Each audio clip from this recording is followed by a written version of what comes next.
I come from Kibbutz Gevim. I'm Chen family neighbor. Gevim is next to Faraza, and Or's neighbor from next to Sderot.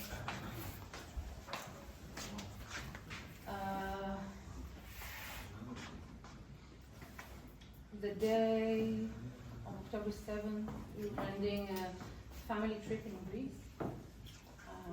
Me, my husband, my 14-year-old girl, and my 10-year-old son.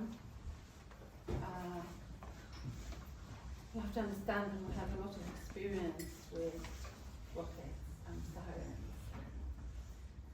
So when it happens, like we know in a second, is it really like heavy stuff, or are we going to be evacuated? We know very quickly. And October 7th was very different.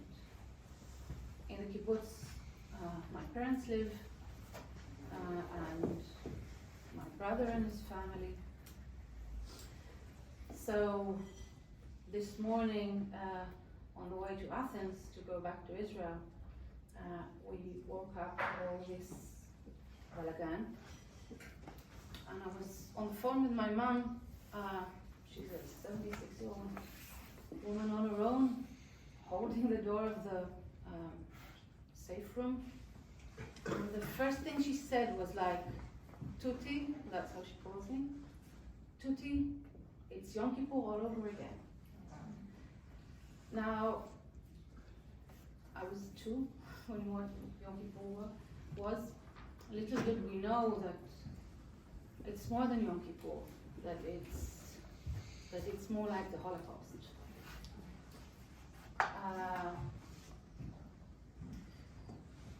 And messages started to come with Ophir, a dear friend, the head of Sha'ar HaNegev, the regional council, that was one of the first ones to get shot. Great man. So many others, great people. And we were trying to understand what was going on. And then my 14-year-old daughter came out with her phone saying, Mom, her friend from Be'eri, they surf together, right? So my Oriane says she's texting her. She can't speak. She says she's hiding in the attic. I don't know if that sort of resonates any other really dark times, but she's hiding in the attic. She can't speak. And then she says, Mom, she says they're lighting their houses on fire. And then she goes, Mom, she says that they took her brother. That's a 14-year-old girl. And then she goes, Mom, she's asking if we can help her. So, actually we were making our way to Athens online with Oriane, texting her, please be quiet. Help is on the way. You'll be okay. We'll hit you. You're not alone. And on the other phone, texting security from our kibbutz saying, hey, we've got this girl in Be'eri, and what's going on?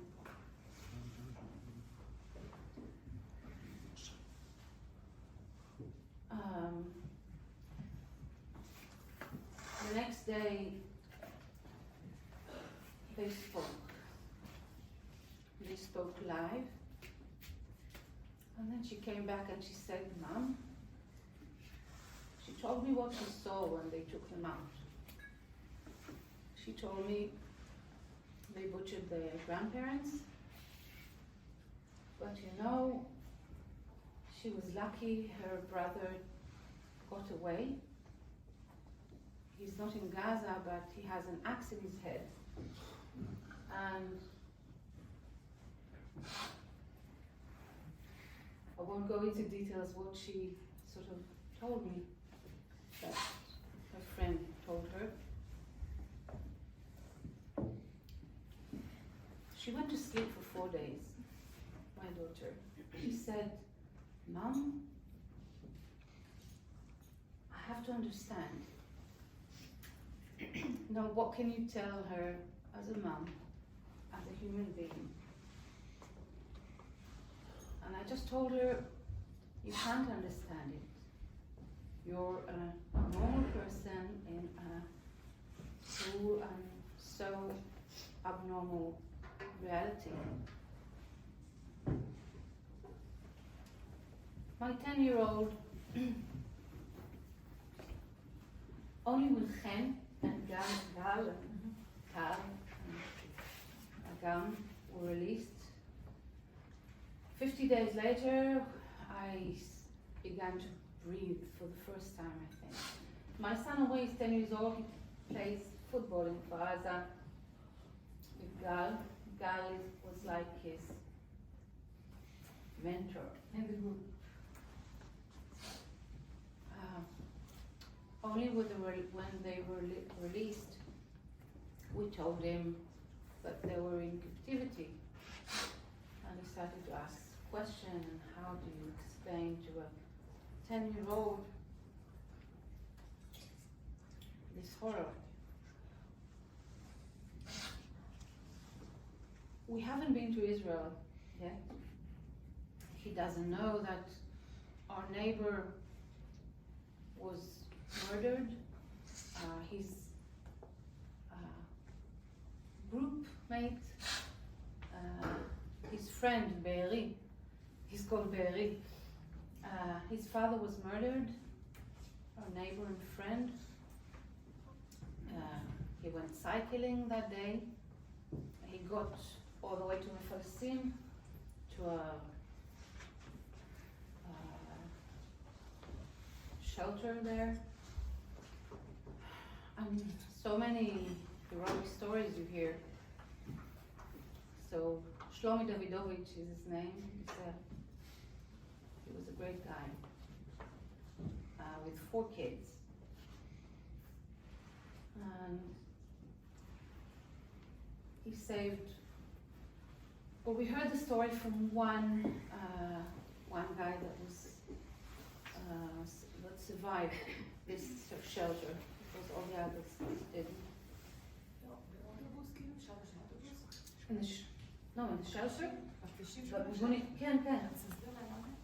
Yeah. I want to clarify something. So when she says shelter in Israel, even when you're on the road, next to each bus station, there's a little freestanding structure made out of cement, and it's a shelter. So in case there's a bomb or an air raid, while you're out and about, you duck and you go into a shelter. We've got like 10 seconds. You have 10 seconds. So if you're in your car on the freeway or on your way to the grocery store and there's a bomb, you get out of your car, you get in a shelter. So this guy saved a bunch of people on his way cycling in a public shelter. Yeah, I just want to give you some understanding of what people live with every single day, everywhere. That's a day-to-day occurrence. Sorry. Thank you. Thank you.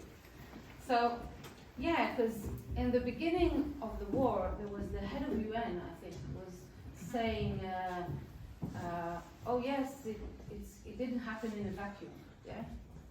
The whole thing. And actually he's right, it didn't happen in a vacuum, because I'm living there from 2014, after Tzuk Eitan.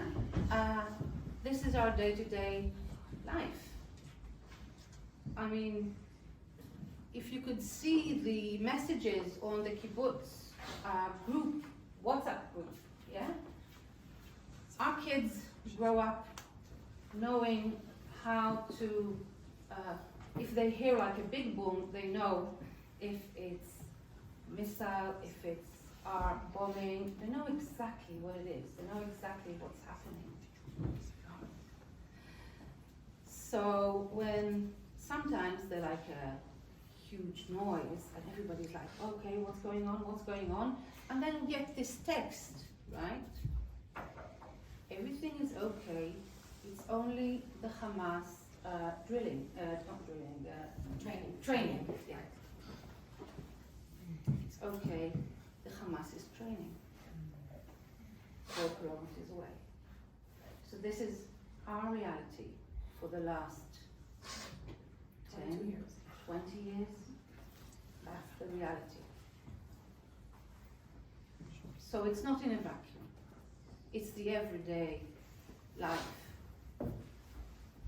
Our kids go to psychologists, and actually I'm dealing now with my blame of growing up my children in this area. So as a mum of the Otef, as we call it,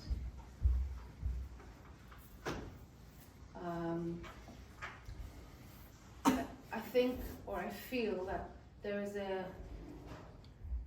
something very strong happening now. This huge blast that happened October 7th has reached everywhere. It has reached here. And as difficult and painful as it is, there is something very strong happening with the home, as I call it, because I suddenly feel that the home is not only where I live, the home is the people.